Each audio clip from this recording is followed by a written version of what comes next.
yo te puedo contestar ahora partiendo de conocimiento de las preguntas, de todas las que vos me has hecho, como para tocar varios temas en poco tiempo, ¿no?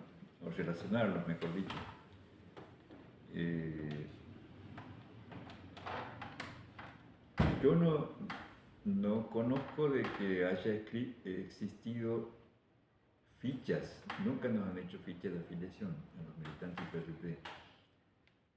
Lo que sí puede haber sido es que compañeros, sin que lo supiéramos nosotros, llevaran un registro de seguimiento, posiblemente en los grupos de inteligencia, porque el PRT tenía también grupos de inteligencia que se ocupaban no solamente de hacer inteligencia militar, digamos, y externa hacia otros, sino dentro mismo del PRT por seguridad, a seguir a algunos compañeros para ver si realmente eran compañeros o eran infiltrados, porque como vos sabes seguramente, hay un caso terrible que se ha dado, que es el fracaso total de una acción que ha sido la más grande que ha hecho el Ejército Revolucionario del Pueblo, por causa de informaciones que han dado dos infiltrados, ¿no?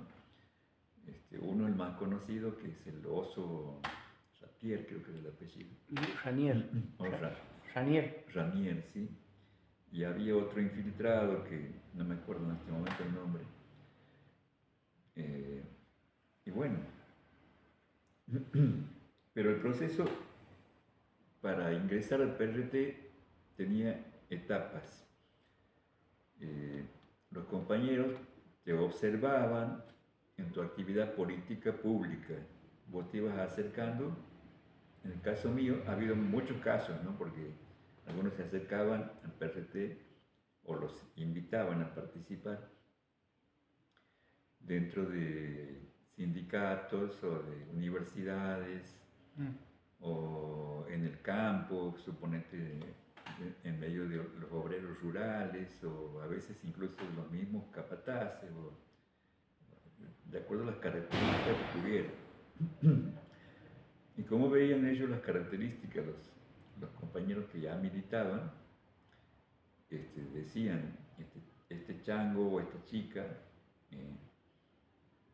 podría ser un compañero o una compañera por la actitud que tiene, ¿no? Entonces, en determinado momento, te invitaban a hacer un contacto organizado. Esa era la primera categoría que podemos llamar. El contacto organizado era una persona que simpatizaba con el PRT, que leía la prensa del PRT y que la distribuía entre otros compañeros, amigas, amigos, entre la familia. Se basaba en la línea del PRT para fortalecer su discusión con los demás compañeros de otros partidos. Ese era el contacto organizado. El contacto no hay que explicarlo prácticamente, porque el contacto podría ser que sea un oficial de la policía, que por H o por B, como el caso que se dio al Tigre López, que tenía un hermano ahí en la policía, ese podría ser un contacto, porque sabía que el hermano andaba en una organización armada, o mejor dicho, en una organización política que tenía un brazo armado, y incluso debe haber leído, posiblemente el Tigre López le daba combatientes, ese tipo de cosas, y no lo delataba ante los otros, sino que era el hermano, me imagino yo, pero creo que no. Y bueno, y el contacto organizado era el que ya se pintaba para que fuera militante después. Y al contacto organizado se le empezaban a dar tareas de más riesgo, de más compromiso, de más responsabilidad en lo que se refiere al área donde estaba él, sea estudiante, sea obrero, sea sindicalista. ese era el contacto organizado. Vos estabas trabajando con militantes, pero no eras un militante, sino eras un contacto organizado. Vendría a ser como, para hacer una comparación sencilla, pero vendría a ser como dentro de una escuela había docentes que eran los militantes y había una ordenanza que... Bien. Una cosa así, la ordenanza era el contacto organizado. Bien, bien, bien. Después, de ahí de contacto organizado, pasabas a ser ya militante. En un momento determinado, cuando se consideraba que vos tenías ya la capacidad, la eficacia, el entrenamiento suficiente para asumir tareas de importancia, de riesgo dentro del partido. O sea, eran 4 etapas en total. Contacto organizado, militante. Perdón, primero simpatizante en el medio. Pasabas a ser simpatizante de contacto organizado, que ya era como el umbral para ser militante, y después militante. Ah, bien, bien, bien. Perdón, simpatizante me olvidé, era intermedio. Sí, como ya que estaba ahí expectante para... Pero muchas veces había compañeros que daban el salto directamente porque tenían mucho talento, mucha capacidad y se lo detectaba también. Entonces directamente capaz que un tipo de contacto pasaba a militante, ¿no? Ah, miren. Eso no era un esquema así que sí o sí, claro, no era un pasar tantos años, tantos meses, tantos estudios, no. Ya te veían los compañeros y decían, no, este ya está para militante, no tiene que ser simpatizante ni simpatizante organizado también, que a veces se daba que había. Don Julio, perdone, ¿me puede contar un poco de su experiencia de clandestinidad? ¿Cómo ingresa a la clandestinidad? ¿Usted contaba con documentación falsa o no? ¿Cómo vive esa clandestinidad? ¿Se acuerda algo de eso? ¿Me puede contar algo de eso? Sí. Bueno, el tema de la documentación falsa se daba en las circunstancias en que se podía acceder a la documentación. A mí me tocó ser militante en la clandestinidad en un tiempo en que, bueno, estábamos ahí en el departamento de San Justo, en el sureste de Córdoba.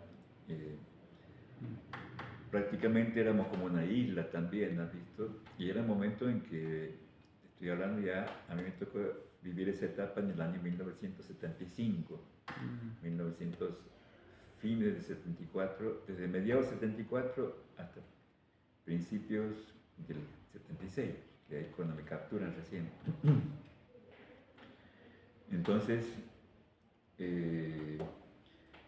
nos estaban masacrando prácticamente, ¿viste? Morían 14, 15 personas por día. No todos eran compañeros, pero varios sí eran compañeros nuestros. Otros eran compañeros de otra organización, o sea que también eran compañeros. Entonces, a mí me tocó vivir la clandestinidad como una doble vida. Por un lado, era un tipo público que tenía mi trabajo, iba al trabajo todos los días. ¿Esa vez estaba de gerente usted? Después llegué a ser... de administrativo, esa época trabajaba en construcción. Empecé a trabajar en la construcción sin experiencia, ¿no? Porque nunca había agarrado una cuchara, pero bueno, nunca la terminé de agarrar bien tampoco, porque en realidad siempre que la categoría mía fue como peón nomás, aquí le dicen capachero, pero eso de aprender, tirar ladrillo, preparar mezcla, ese tipo de cosas, ¿no? Es lo que hacía. Pero muy poco tiempo, fue unos meses nomás, y después ya por concurso me presenté, fui audaz, porque además yo fui audaz, porque en ese momento ya me buscaba la policía a mí, había una lista con mi nombre y apellido, y por eso es que me fui de Santiago, porque nosotros con mi compañera ya habíamos venido para quedarnos en Santiago, ya estábamos casados. Mi compañera era militante también del PRT. Ninguno de los dos era militante en ese momento. Todavía no habíamos accedido a la categoría de militante. Cuando nos casamos, pero ya teníamos muchas responsabilidades. O sea, nos ha venido dando en la premura de un tiempo muy acelerado, una vorágine era prácticamente, habíamos ido asumiendo responsabilidades. Y bueno, y además mi esposa tenía el problema, se puede decir entre comillas, de que el cuñado de ella era uno de los jefes del ERP ahí en Córdoba, en toda Córdoba. Y él sí participó del copamiento del cuartel de Villa María. Y nosotros con mi esposa fuimos a retirar el cadáver de él, que no nos lo entregaron, sino nos metieron preso y no sé de cómo no nos dejaron presos, sino nosotros tuvimos 48 horas, nos soltaron. Bueno, mi esposa nos soltaron antes. Ella con la madre y con la hermana que le metieron presa también, la soltaron, no sé, como tuvieron 4 o 5 horas nada más. Y a mí me tuvieron 48 horas y me soltaron. Pero después, en base a esos antecedentes, fue que me acusaban de que yo también había participado del copamiento porque algún pobre chango que lo han torturado, o no sé, nunca supe muy bien cómo a mí me señalan como que yo era uno de los que había copado el cuartel, ¿no? Entonces ahí se puede decir que empezamos la clandestinidad forzada nosotros con mi esposa, recién casado. Entonces, de algún modo improvisamos porque como el gobierno de Santiago era peronista, estaba Carlos Juárez en el gobierno, mi tío era diputado, mi papá era funcionario de alto nivel dentro del área educativa, y tenía un escudo protector aquí, entonces yo pierdo el contacto con el partido, porque ya por seguridad me había ido alejando de la parte de prensa y de todo eso. Entonces decidimos con mi esposa venir a Santiago, porque aquí tenemos un manto protector que no nos van a meter presos casi con seguridad, porque tenemos la familia que está en el gobierno. Claro, sí. Entonces, así estamos, no sé, creo que alcanzamos hasta 15 días, no sé qué. Y mi papá ya me iba a conseguir un trabajito ahí que me iban a dar, ¿has visto? No se concretó. Cuando aparece mi papá una madrugada con el diario en la mano, me dice, mira, te están buscando por todo el país. Así, tienen que irse y esconderse en cualquier lado. Yo lo voy a llevar a la casa de un pariente y después de ahí vemos cómo me llevan a la casa de un pariente y después vamos a Córdoba de nuevo, que era la única solución.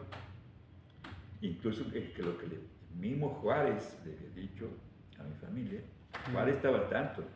Claro. Y de algún modo, para mí es una cosa positiva del juarismo, ¿no? O sea, el peronismo. Lo que pasa es que eso a lo mejor que le cae mal a otro que no ha sido peronista y que tiene familiares desaparecidos y todo, yo lo entiendo. Pero ese fue mi caso particular, de pertenecer a una familia peronista y de que el mismo gobernador dice, mira, sacalo a tu hijo, no lo queremos meter preso, no lo vamos a entregar. No me lo han entregado, se puede decir. Claro. Porque en realidad el que me buscaba era la Policía Federal. Entonces ahí salimos nosotros de Santiago con mi esposa, justamente para no comprometerla a mi familia, y seguimos sin contacto con el PRT hasta que llegamos a San Francisco, que es el pago de ella, de mi esposa, la ciudad donde ella nació, donde vivió toda su vida, su familia. Entonces, toda su vida hasta ese momento, ¿no?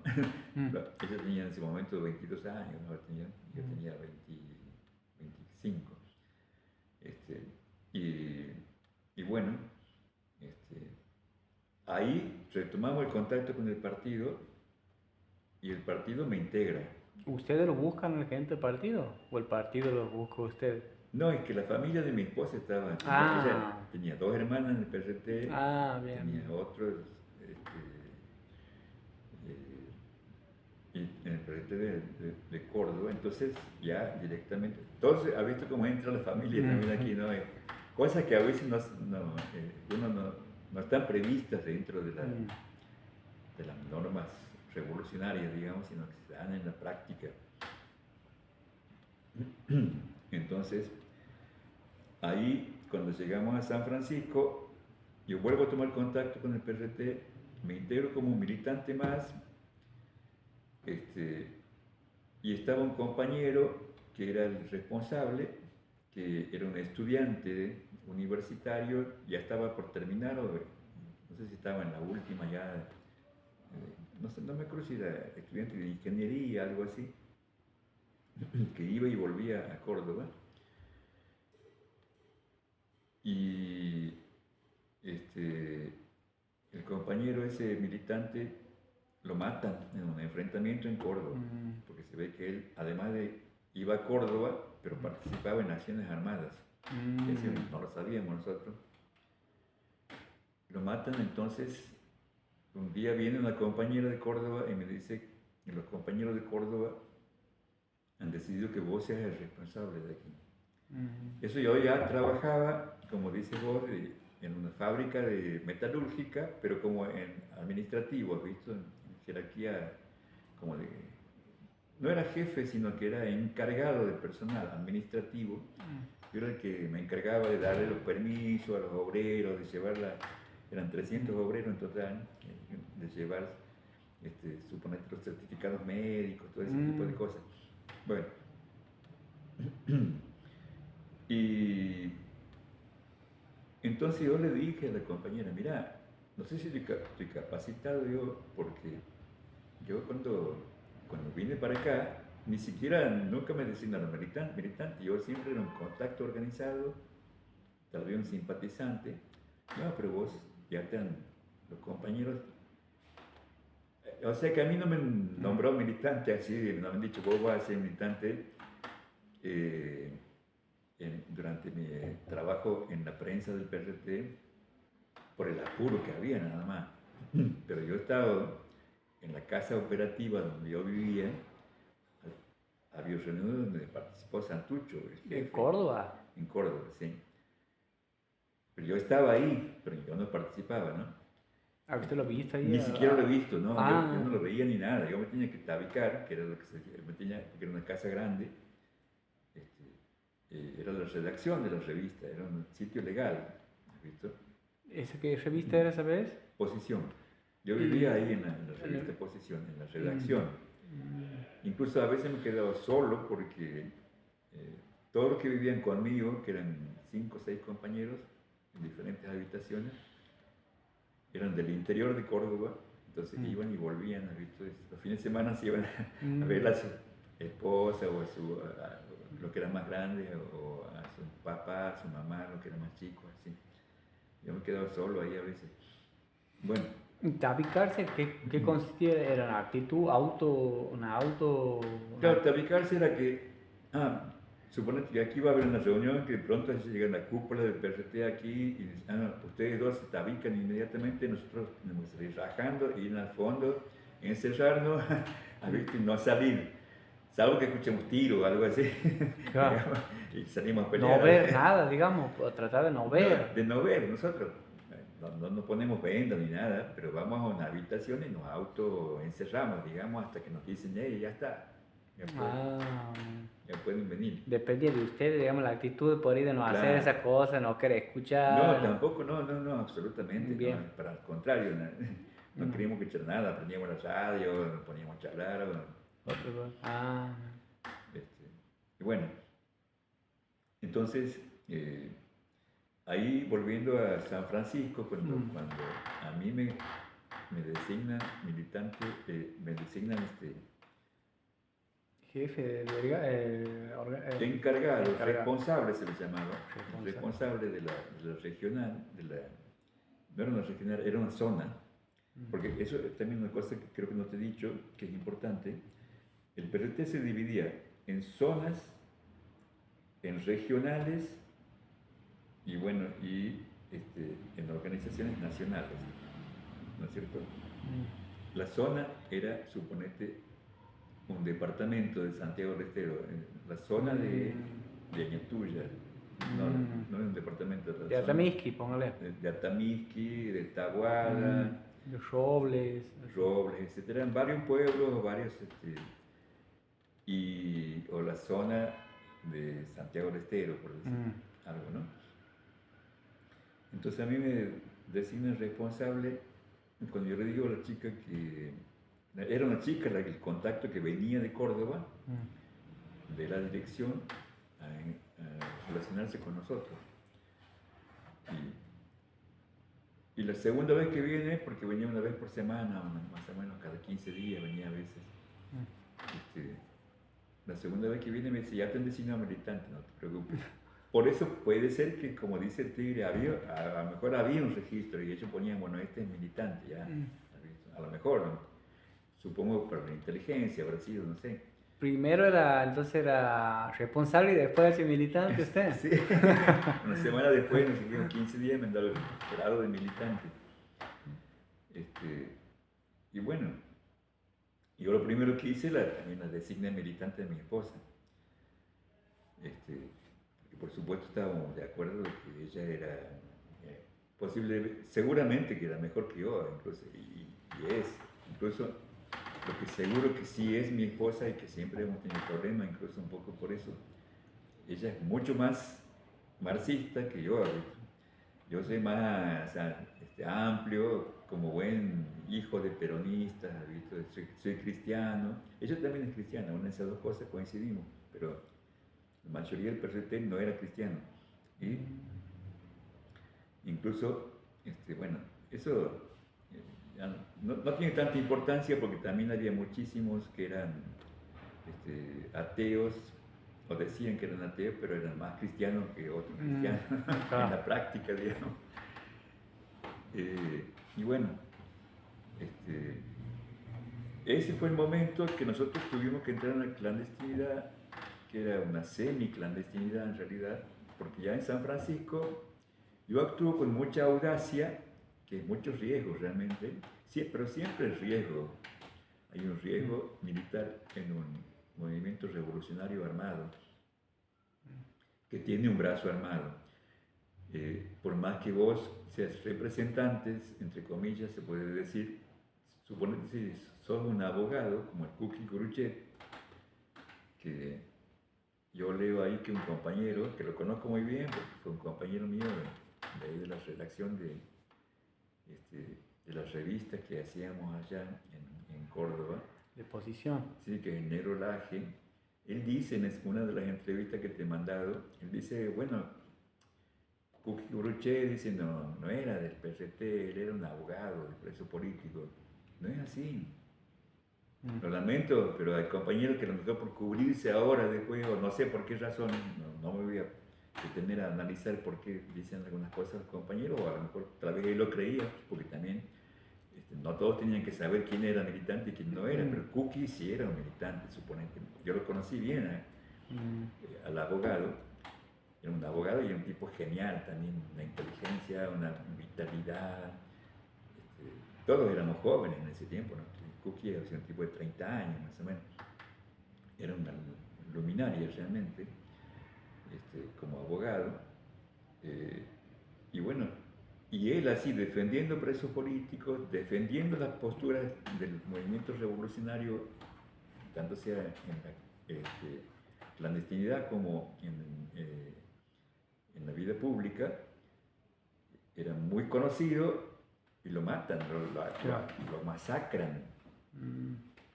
Nosotros ya estábamos en la semi-clandestinidad en ese momento con mi compañera, me acuerdo. Nos andábamos escondiéndonos y habíamos alquilado, me acuerdo, una piecita en un barrio lindo, de clase media, así como la autonomía más o menos, en Córdoba. Estábamos los dos, me acuerdo que, y en una sola cama estábamos durmiendo, pues, chiquita la cama, y prendo la radio y me entero del asesinato de Kuki Kuruchet, que me hizo mal, y el tipo de la radio decía que le metió como 40 balazos en el cuerpo. Lo querían destrozar, que además era un tipo buen mozo, era medio bajito nomás, pero muy buen mozo, se vestía bien, porque para no desentonar con el mundo de los abogados, pero era un militante del PRT, porque el PRT tenía también militantes semiclandestinos, como era Llorens, por ejemplo, que los Llorens era una familia que estaba relacionada con el empresariado de Córdoba. Yo me acuerdo que un día casi me caigo de espalda cuando lo veo a uno de los Llorens que entra ahí a la revista, a la redacción, La pinta que tenía el tipo parecía que era el gerente de una multinacional, Claro, porque una, era una forma de esconderse también, claro.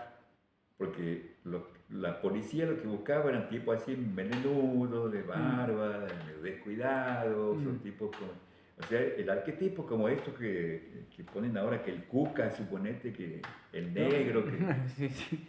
no, no, y había tipos rubios, de ojos azules, buen mozos, y había tipos rubios también que andaban así maltrechos, que eran obreros, pero que eran militantes o no lo eran, Claro.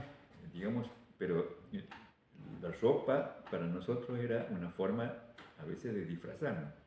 Entonces, y es de algún modo lo que yo hacía cuando ya en ese tiempo que trabajé de albañil primero, que ahí no había problema, pero di un salto audaz cuando, sin documento, porque justamente cuando nos fuimos de aquí de Santiago, para que no nos detengan, este, eh, yo pensé que era mejor no llevar documentos, no llevé Mm, ningún documento, o sea, andaba totalmente sin documentos. Y también con mucha audacia conseguí documentos. Y te voy a contar cómo. Cuando empecé a trabajar de albañil, ¿has visto? Trabajé, porque fue casualidad, porque no conseguía trabajo. El primer trabajo que conseguí, que se me ocurrió a mí, ¿has visto? Fue ofrecerme al diario, porque ya sabía escribir. Entonces fui al diario de San Francisco y le dije, mire, yo soy periodista y quisiera saber si tienen algún trabajo. Me presenté con nombre y apellido, con mi nombre y apellido. Y la hija del dueño, que era gerente, algo así, me dijo, bueno, dice, trae un artículo, lo vamos a analizar. El primer artículo que llevé les gustó y lo publicaron con mi nombre. mm. Entonces, y me pagaron, ¿no? Suponete que sí, no me acuerdo cuándo, pero una cantidad. Este, entonces, cuando estábamos en casa analizando con mi esposa y pues en ese momento vivimos, provisoriamente habíamos ido a vivir con la familia de ella, que eran varios, eran un montón, obreros de metalúrgico eran, jerarquizados, ¿no? Porque eran tipos que ya Mm. tenían conocimientos técnicos. Los hermanos de mi esposa son Mm. gente que estudiaban en escuelas técnicas Ah, de muy alto nivel en de San Córdoba. Francisco, ¿no? Ah, Y el otro hermano es industrial, uno de los hermanos, ya muerto. Tenía una empresa en México, metalúrgica. Este, pero en ese momento vivían dos muchachos que eran obreros metalúrgicos, especializados ahí, y ellos eran no, simpatizantes. A la fuerza estaban como los hermanos de Tigre López, ¿visto? Sabían, porque mm. eran parientes nuestros, pero no participaban. Y bueno, pero ahí evaluamos que en realidad no convenía que mi nombre salga, aunque salga una vez por semana, suponete un artículo que me vayan Mm. pagando, como empecé yo a trabajar en el Liberal así cuando tenía 20 años más o menos, pero no convenía porque era como decir, aquí estoy. Entonces, ¿qué hicimos? ¿Qué hice yo? Empecé, no fui más al diario, me borré directamente del Mm. diario. Ese fue el único artículo que salió, que todavía debe estar en el archivo ahí, ¿no? Ah, qué Fue un bien. artículo sobre, claro, no iba a escribir tampoco un artículo De política. de política, escribí sobre un libro de Mario Benedetti. Mm. Y lo dibujé yo a Mario Benedetti, incluso, me acuerdo, Mm. se los llevé incluso con la ilustración ya hecha por mi mano, porque sabía dibujar Mm. también. Una especie de caricatura, y les encantó a ellos porque vieron que era un tipo Con talento. profesional, ¿viste? Ya Mira. me había profesionalizado bastante. Este, y bueno, eh, y entonces no conseguía un trabajo fijo, conseguía ser la guía de San Francisco.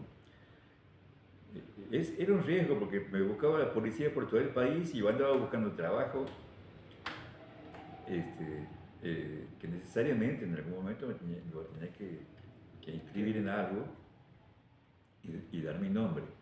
Y me quedaba la disyuntiva de inventar un nombre y no tener documentos. Pues, ¿de dónde iba a sacar documentos? No, nadie me iba a hacer un documento.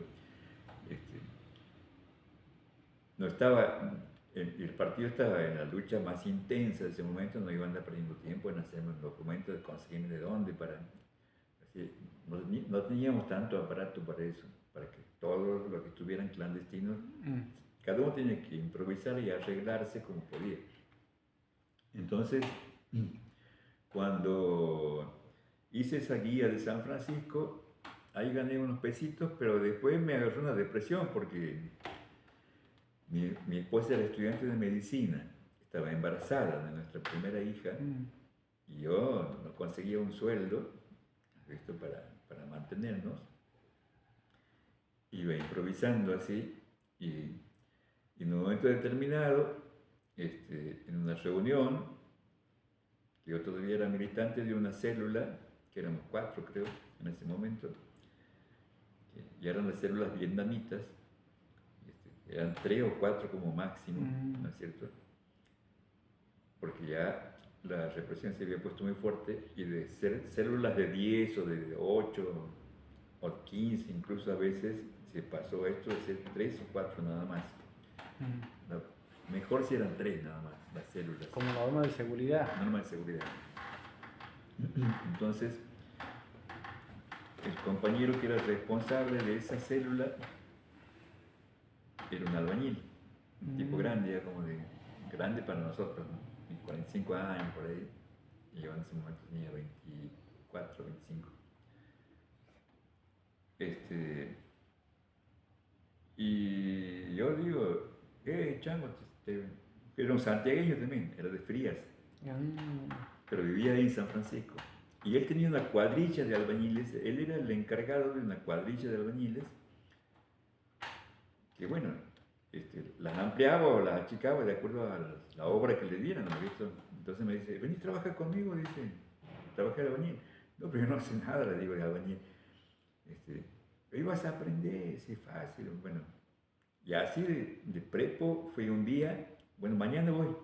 Y me fui, ¿has visto? Él me enseñó a hacer mezcla, que fue lo primero que empecé a hacer, que era bastante fácil dentro de todo. Tirar dentro de la máquina, ¿viste? Porque tenía un par de mezcladoras ahí y bueno, hacíamos la mezcla.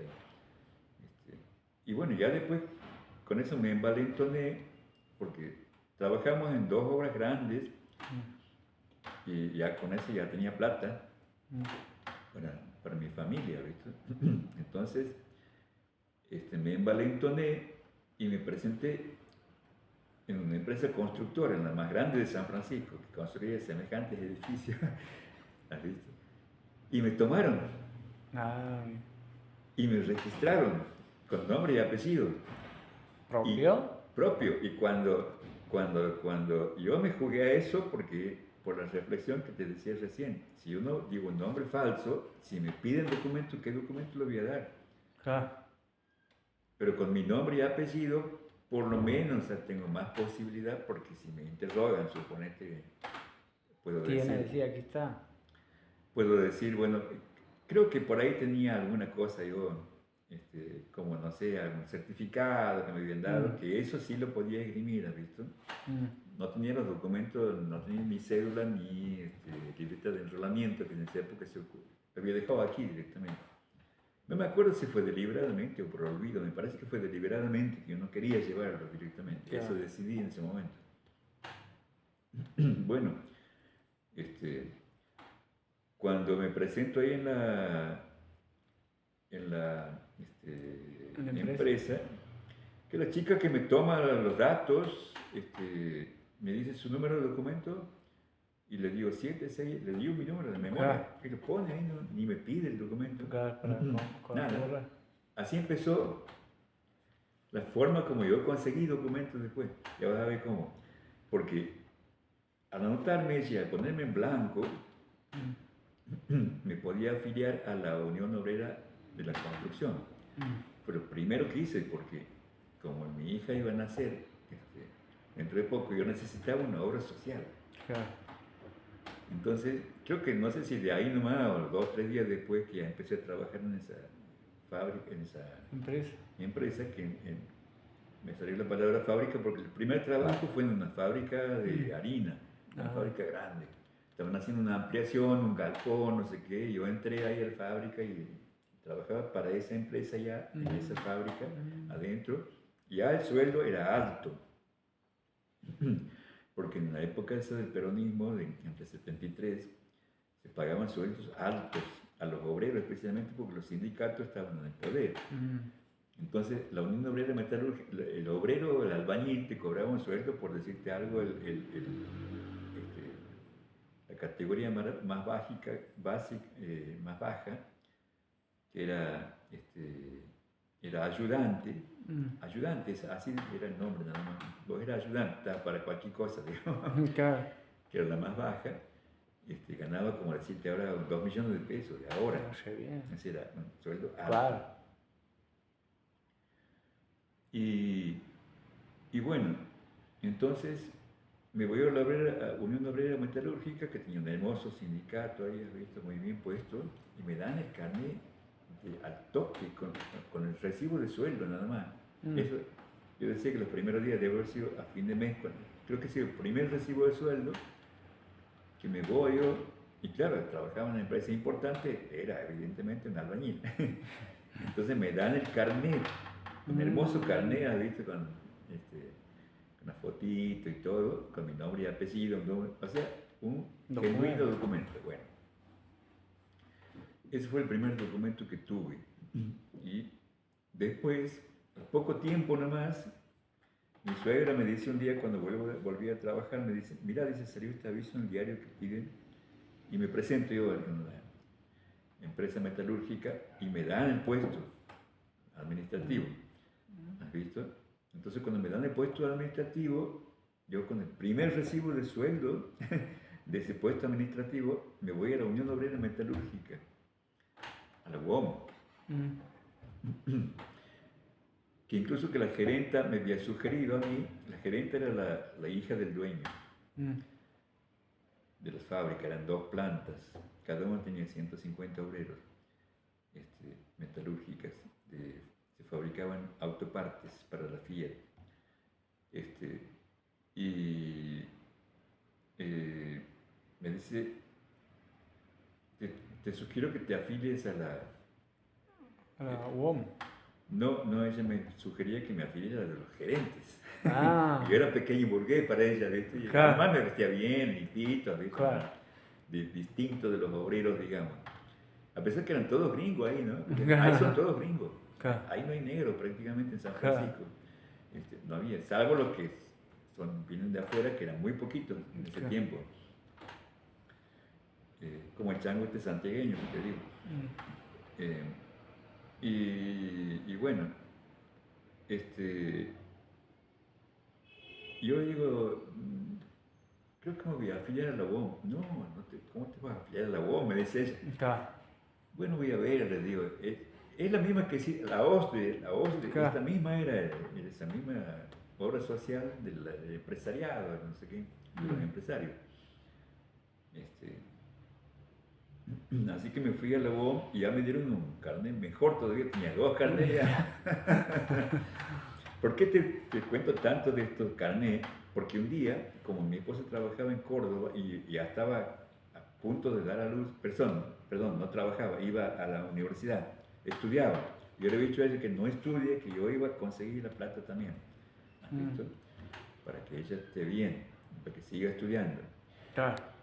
Prácticamente tenía que ser lo único que hacía eso, estudiar, militaba así tenuemente dentro del partido, dentro de mi célula, y se dedicaba a terminar la carrera, que estaba en 4º año de medicina, ya claro. faltaba 1 año nomás prácticamente para terminar. Y bueno, no sé por qué tuve que viajar a Córdoba, y bueno, ya en ese momento era una línea del partido, que los que estábamos en la clandestinidad teníamos que vestirnos bien, de traje, bien afeitado, nada de barba, nada de pelo largo. ¿Eso lo ponían por escrito, eso? No se ponía nada por escrito en esa Ah, época, casi nada, ¿viste? bien. Salvo cosas muy secretas Del, dentro del ámbito de la seguridad nuestra, de los compañeros, nada más. Y muy raro era eso que se pudiera ordenar algo por escrito. Este, y bueno, entonces me acuerdo que cuando estábamos llegando a Córdoba, en Montecristo, que es un pueblito que está antes de Córdoba, cerquita ya, como decir, como más o menos San Juan de Santiago, no. este, vemos un despliegue, hay unas colinitas hacia los costados de la ruta, estaba lleno de milicos, una tanqueta, todos vestidos de verde, con uniforme, con casco. Nos paran el colectivo y nos empiezan a revisar. Entonces yo tengo la anécdota de que a mí, que yo era un militante clandestino del PRT, cuando muestro el carnet de la UOM, muy bien pasa señor. A un pobrecito tipo, que encima era un tucumano el tipo, porque tenía una pinta así, medio raro, con documento y todo, lo llevan, lo separaron y lo metieron en una camioneta y lo metieron preso. No sé dónde lo terminó ese pobre tipo, ¿no? Tipo grande, ya era en ese momento como de 50 años así. Yo por mi traje, mi pinta y mi carnet brillante, ¿visto? Que le muestro así, yo sin vacilar le muestro al oficial, un teniente, no sé qué, le muestro así mi carnet, el tipo me mira, pase señor. Ah, y don Julio, y ahí era eso, o sea que la semiclandestina era una actitud.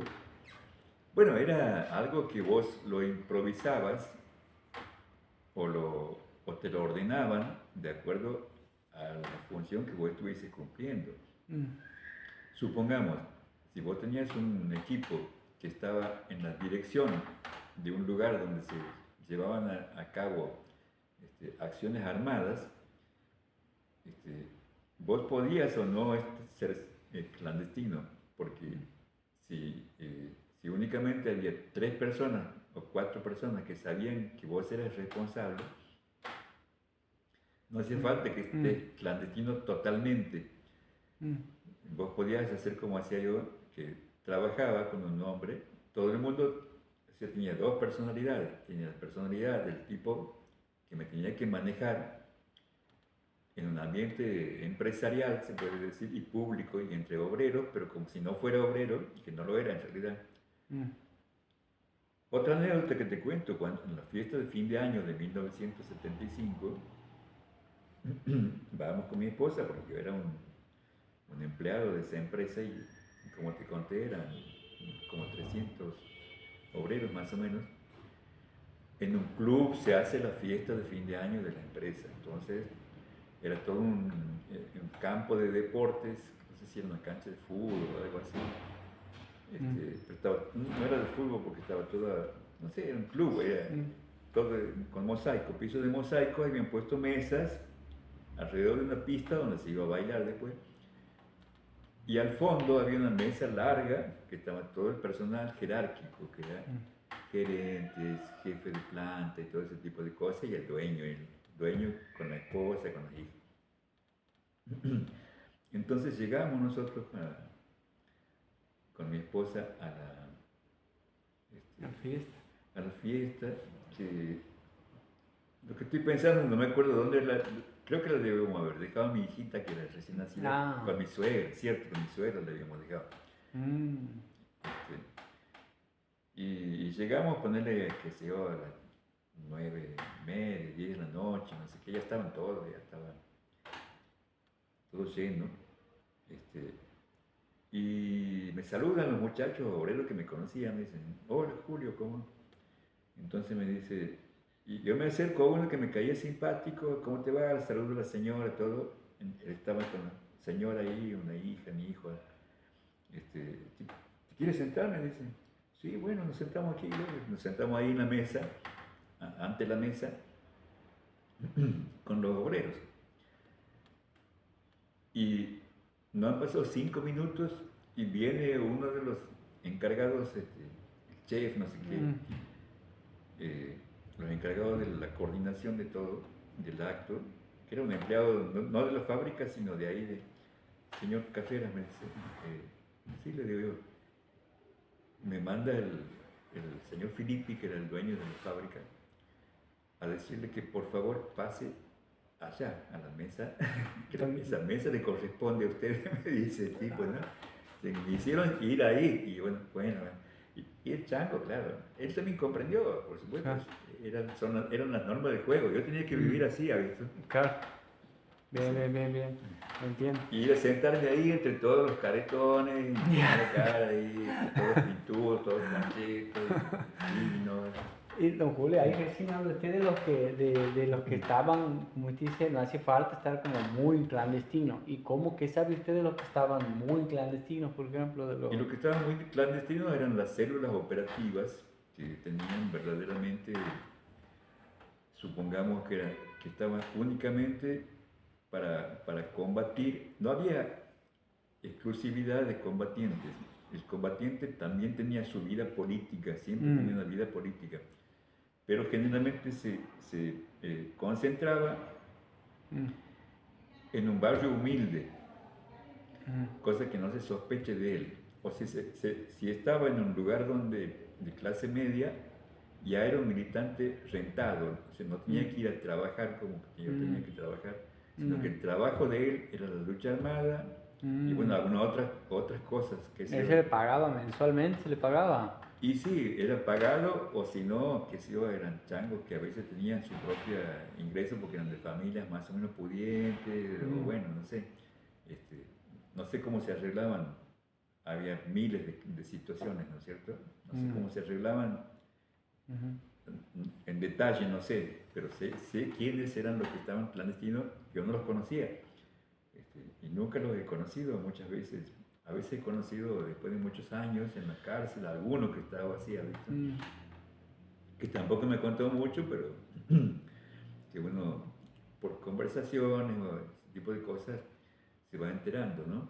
Hay un libro muy bueno que ha escrito un militante que ha pasado por casi todo, que ha sido Volaski. Abel Volaski. Él también me conocía a mí, nada más que ni se acordaba de mí, por lo menos, incluso ha escrito en uno de sus libros que sí, que él me conocía a mí, pero que no se acordaba porque alguien le preguntó, pero que de cualquier manera sí ratificaba lo que yo decía, ¿no? Entonces esa gente que estaba ya clandestina puede decirse que era casi muy exclusiva para actividades armadas. Para actividades armadas y para actividades, o si no eran gente de alta jerarquía dentro del... Bien. Que no se lo podía perder. Y ellos que estaban, como se puede decir que estaban escondidos prácticamente, o participaban de cosas también, de reuniones o demás, o estaban, eso ya es como que te están por encontrar, así que vete, escondete y no. Mira, hay un artículo muy, muy lindo que yo lo seleccioné para un libro que hice, que en realidad que no es un libro que escribí yo, sino que sí lo escribí, lo retoqué, sino que armé de muchos testimonios objetivos de militantes, armé una historia de los movimientos armados. O sea, tomé testimonios de la FARC, del ERP, de Montoneros, y armé un libro que se llama La política armada. Después me lo va a vender, ¿lo tiene? No lo hemos impreso nunca, pero está en PDF, te lo voy a mandar en PDF. Ahí al último hay un documento, en la parte de documentos, yo tomo textualmente, lo que yo lo presento como obra mía, digamos, es la selección de los fragmentos y de las narraciones, y lo armo y lo completo, ¿has visto? Como historia. Eso directamente lo pongo así en bruto, sin decir de dónde lo he sacado ni nada, porque si no, al final te llenas una cosa de citas de... Claro, sí. Te sacó de 20.000 lugares. Y al final, si pongo la documentación donde reproduzco textualmente lo que he sacado de alguna parte. Bueno. Y uno de los artículos muy bien escrito que narra una reunión general clandestina que es captada por la policía donde participa la dirección. Y ahí te va a servir eso para ver cómo era la clandestinidad, que era muy elástica, que se podía, o sea, Santucho era clandestino totalmente, siempre. Desde el año 71 creo que ya pasó la clandestinidad, nunca más volvió a salir el Robe, Santucho, ¿no? Pero, y también Francisco era clandestino creo que del 72, por ahí. Ellos ya entraron en clandestinidad y no salieron más, porque era muy peligroso aún en época democrática que ellos salieran públicamente. Pero participaban en reuniones en asamblea de 200 personas, como te muestra ahí ese artículo, donde los pillaron, donde mataron 2 o 3, me acuerdo. Por eso justamente, porque ya era difícil organizar tanta movilización nacional, porque era una reunión nacional del partido, entre tantos tipos que andaban clandestinos realmente. Todos eran clandestinos prácticamente, los que se reunían ahí. Sí, el documental, bueno, también un video el reportaje que le hace Telefe a Gorriarán, no sé si lo viste usted alguna vez. Sí lo he visto, pero no me acuerdo lo que dice, la verdad. Van los periodistas y van a un lugar y esperan ahí 5 horas, pasa una combi, esa sería tabicada, que no, tapada claro, con bueno, esa era la actitud nuestra siempre. Eso era lo que vos decías del tabicamiento. Nosotros teníamos una reunión, suponemos. Yo para ponerte una cuestión concreta, una noche hubo una reunión ahí en la revista Posición, cosas que ellos mismos se criticaban, después te digo, ¿no? Digo ellos, mis compañeros que eran los jefes, los militantes, los responsables, así les llamábamos nosotros. Che, no, pero esto es una liberalada, así le decían. Ser liberal era un tipo que descuidado, ¿viste? Que hacía cualquier cosa sin tener en cuenta los riesgos. Era un irresponsable, se puede decir, ¿no? Y esto es una liberalada, así como nos vamos a reunir aquí con Robia, ¿viste? Y con el negro Mauro era otro de los jefes ahí en Córdoba.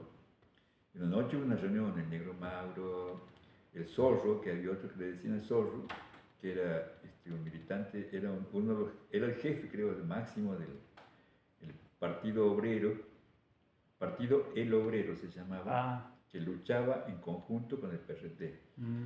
Que tenía su propio grupo armado, pero que era muy de confianza, porque hacían muchas acciones armadas juntas, etc., ¿no? Entonces, ya el único que estaba, que no era de que no era de la dirección, era yo. Pero yo me tuve que tabicar, ¿has visto? Entonces estaba solo y me acosté a dormir, me acuerdo, porque la reunión era de la tarde y terminó como a las 3 de la mañana. Y vino como a las 3 de la mañana el compañero, que era el único que estaba también, que era el responsable de todo, que era Nelson del Vecchio, y me dice, Julio, que llevarlo al Zorro, me dice. ¿A dónde? Le digo, a la casa, llevarlo, me dice. Bueno, y me mandó que lo lleve a las 3 de la mañana, ¿visto? En una camionetita que teníamos, una Fiat, en ese tiempo no era Fiat, era Ditella 1500. En ese tiempo existía el Ditella 1500. Y bueno, pero ¿por qué me mandó? Porque yo sí lo conocía al Zorro, que era uno de los que había participado, porque él además participaba de actividades de prensa porque era sindicalista, era un obrero metalúrgico. Entonces yo lo llevé y el Zorro manejó hasta que, bueno, él me llevó a mí, mejor dicho, él manejó, y en el momento determinado decía tabicate, yo tenía que cerrar los ojos, así daba vuelta, tabicate, tenía que cerrar los ojos. Bueno, aquí me bajo. Y él se bajó en un sitio, pero no se bajó exactamente en la casa. Claro. Se bajó, qué sé yo, me lleva, se para en el barrio de Autonomía y capaz que él vivía, suponete, 200 metros por ahí. No, o 2 kilómetros más adelante. Pero tenía a alguien que lo esperaba ahí. Supongo yo eso, porque yo me volví de ahí sin saber a dónde era la casa de él. Nunca conocí la casa de él. Eso era tabicarse. Y cuando siempre era alguien que le decía o a veces era una actitud que nacía de uno. Iba a haber una reunión y usted calladito iba y hacía eso o alguien le decía que tiene que hacer eso. Bueno, eso se daba a lo mejor que vos te dabas cuenta de cuando tenías que tabicarte por tu propia seguridad. Pero dependía, no, generalmente te decían, tabicate, cuando no tenías que ver algo, ¿viste? ¿Cómo por su propia seguridad? Y bueno, supongamos que vos, a ver, se me hace un poco difícil imaginar, porque en realidad es una cosa, ya sería una cosa imaginaria. Yo sabía que había compañeros que por su propia seguridad se tabicaban porque no tenían en ese momento ellos la jerarquía suficiente para saber ciertas cosas y bueno, por alguna liberalada, alguna improvisación de alguien, están a punto de enterarse de algo que no quieren saber, ¿no es cierto? Pero generalmente para tabicarte alguien tenía que decirte tabicate. Bien.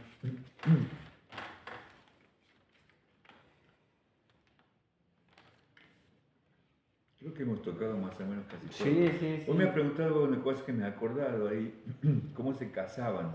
Ajá. Y eso en realidad también era otro criterio que no se usaba mucho dentro del partido, que era que vos te cases, ¿viste? Era muy raro que se casaban. Casi todos era un acuerdo entre dos compañeros que se gustaban y se iban a vivir juntos. Y de algún modo era eso el único compromiso que había, pero un compromiso entre la chica y el compañero, nada más.